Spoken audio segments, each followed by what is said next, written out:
Assalomu alaykum Muhammad aka, yaxshimisiz? Muhammad akaga bir oy burun murojaat qilgandim. Men mingsalar tutdi.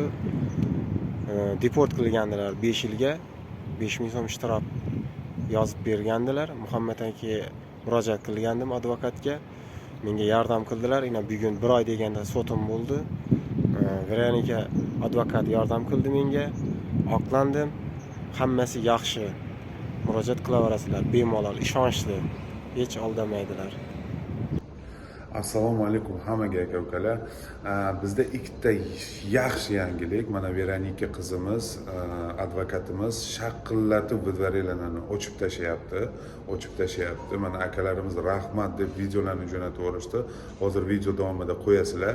Yana bitta yangilik Andrey advokatdan. Endi mana shu yerda jinoyat qilganlar qamoq jazosini o'zini uyida o'tsa bo'ladi. Bu degani, значит, Rossiyada jinoyat qilgan, u O'zbekistonga qamoq jazosini o'tishga jo'natiladi. Mana shu gaplar bor. Ma'lumot uchun telefon nomerlarini qoldiraman. Kimda-kim vidvareniya bo'lgan bo'lsa ham telefon nomerlarini qoldiraman. Telefon qilasizlar, videoni keng tarqatasizlar. Hammaga rahmat. Kuch birlikda aka-ukalar.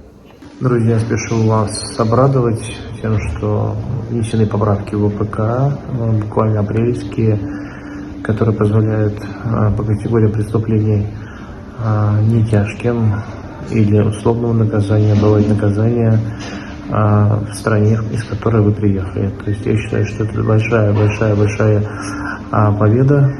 Победа, связанная с тем, что теперь наказание можно будет отбывать как раз в стране, можно будет уехать, не обязательно оставаться здесь, поэтому я считаю, что эти изменения позитивно отразятся на правоприменительной практике.